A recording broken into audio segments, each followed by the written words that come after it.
இன்னைக்கு நம்ம பார்க்க போகிறது மேங்கோ கஸ்டர்ட் எப்படி செய்யலாம்னு.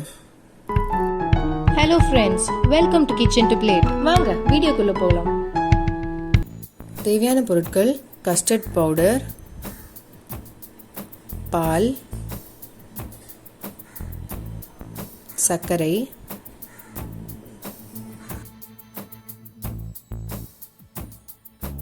ஒரு பேனில் 50 ml காய்ச்சின பால் சேர்த்துக்கோங்க. இன்னொரு கிண்ணத்தில் 50 ml காய்ச்சின பாலில் 3-4 டேபிள் ஸ்பூன் கஸ்டர்ட் பவுடர் சேர்த்து அதை கட்டி தட்டாமல் மிக்ஸ் பண்ணிக்கோங்க.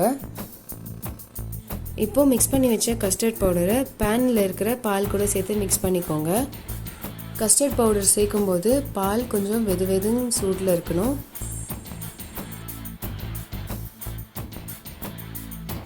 இப்போது இதை கேஸில் மீடியம் ஃப்ளேமில் வச்சு சூடு பண்ணிக்கோங்க. ஒரு விஸ்க் வச்சு இதை நல்லா மிக்ஸ் பண்ணிக்கிட்டே இருங்க, அப்போ தான் லம்ஸ் ஃபார்ம் ஆகாமல் இருக்கும். இது கூட 4 டீஸ்பூன் சர்க்கரை சேர்த்துக்கோங்க. இனிப்புக்கு ஏற்ற மாதிரி ஜாஸ்தியாகவோ கம்மியாகவோ சேர்த்துக்கலாம்.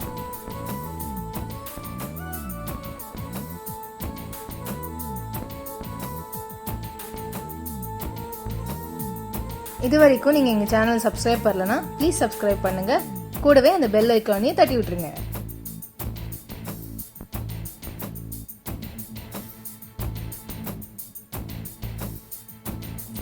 இந்த மாதிரி கொஞ்சம் கொஞ்சமாக திக்காகிற வரைக்கும் மிக்ஸ் பண்ணிகிட்டே இருங்க.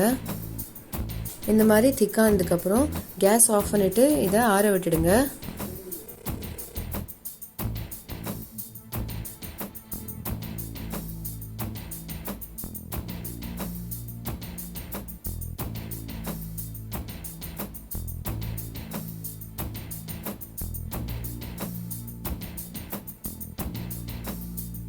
இது நல்லா ஆறுனதுக்கப்புறம் ஒரு 6 டீஸ்பூன் மாம்பழ விழுதை இதில் சேர்த்து மிக்ஸ் பண்ணிக்கோங்க.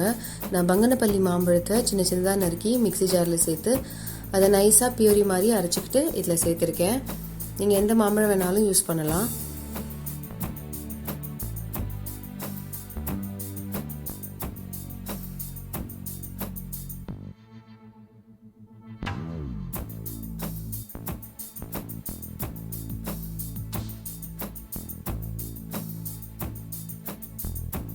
ஒரு பவுலில் கொஞ்சமாக மாம்பழ விழுது சேர்த்துட்டு ஸ்பூனோட பேக் சைடு வச்சு இந்த மாதிரி பூ மாதிரி பேட்டர்ன் பண்ணிக்கோங்க. இதுக்கு மேலே கொஞ்சமாக கட் பண்ண மேங்கோ பீசஸ் சேர்த்துக்கோங்க. நம்ம செஞ்சு வச்ச மேங்கோ கஸ்டர்டை இதில் சேர்த்து கொஞ்ச நேரம் ஃப்ரீஸ் பண்ணிவிடுங்க.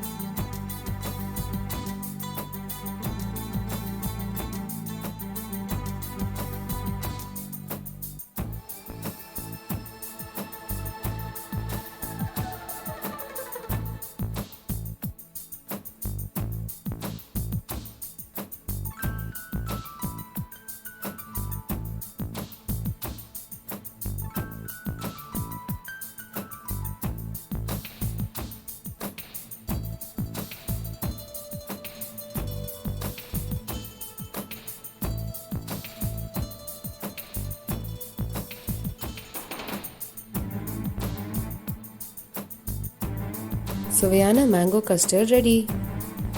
இந்த ரெசிபியை ட்ரை பண்ணி பார்த்துட்டு எப்படி வந்ததுன்னு எங்கள் கமெண்ட் செக்ஷனில் சொல்லுங்கள். பிடிச்சிருந்தா எங்கள் சேனலை சப்ஸ்கிரைப் பண்ணுங்கள். அப்படியே ஃப்ரெண்ட்ஸோடையும் ஷேர் பண்ணிடுங்க.